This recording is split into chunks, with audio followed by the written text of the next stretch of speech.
अब कुछ मत पूछ विमला। लाख जतन करने के बाद भी महीने के आखिर तक हाथों में चमन्नी भी नहीं बच पाती। कभी अपने लिए कोई छोटी सी भी चीज लेनी हो तो 10 बार सोचना पड़ता है। तू सही कहती है, आमदनी तो बढ़ती नहीं, लेकिन दूसरी तरफ महंगाई दिन ब दिन बढ़ती ही जा रही है। राशन वाले का बिल, दूध वाले का उधार। अरे तुम औरतें बस इसी तरह जिंदगी भर रोती रहोगी।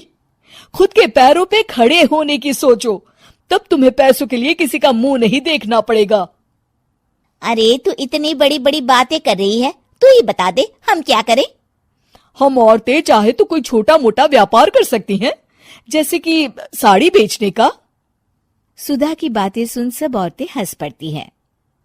ना भाई ना, मेरे पति को ये सब पसंद नहीं है, वो तो मुझे मार डालेंगे। दूसरी औरतें भी विमला की बात से सहमति जताती है और साड़ी का व्यापार करने से मना कर देती हैं। अगले दिन सुधा अपनी सास से ये बात कहती है। बस अब यही काम रह गया था, सारा दिन यही सब सोचती रहती हो।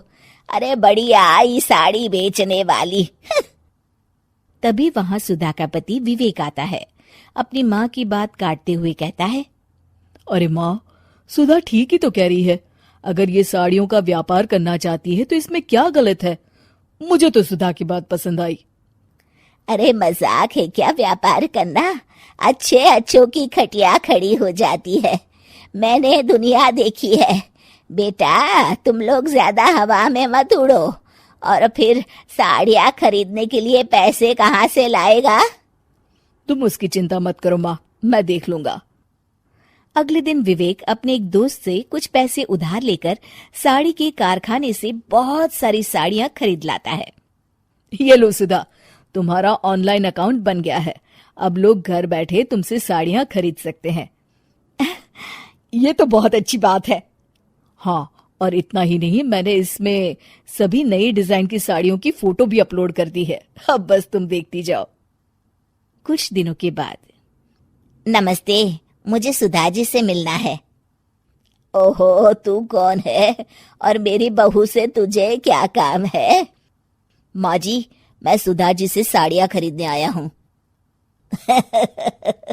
अरे बड़ा बेवकूफ है तू, इतना बड़ा मीना बाजार छोड़कर यहाँ साड़ी खरीदने आया है।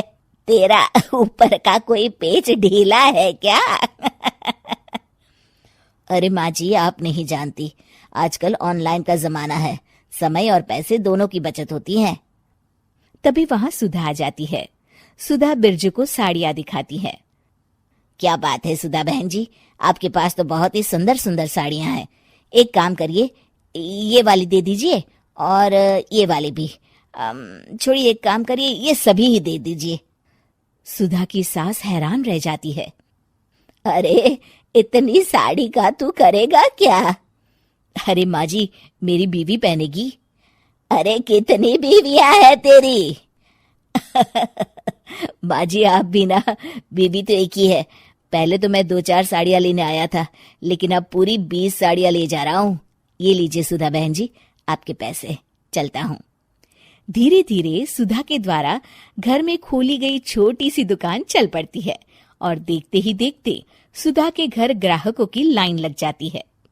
पैसों की आमदनी देख सुधा की सास की आंखें फटी की फटी रह जाती है। जा बहू, अब तू थोड़ा आराम कर ले, इन लोगों को मैं साड़ियाँ दिखा देती हूँ। माँ जी आप? अरे हाँ हाँ, अब जा भी। इस तरह सुधा की सास भी उसके कारोबार में हाथ बटाने लगती है। देखो सुधा, तुम्हारा व्यापार तो चल पड़ा। पिछले कुछ महीनों में इतनी कमाई हुई है कि तुम्हें यकीन नहीं होगा। सच?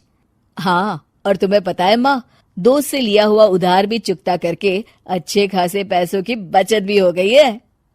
सुधा की सास अपनी बहू और बेटी की कामयाबी पर बड़ा खुश होती है। बहू की तरक्की देख के मैं बहुत खुश हूँ बेटा। तूने साबित कर दिया कि अगर पति का सपोर्ट मिले तो पत्नी कुछ भी कर सकती है। जी माँ जी, आपने बिल्कुल सही कहा।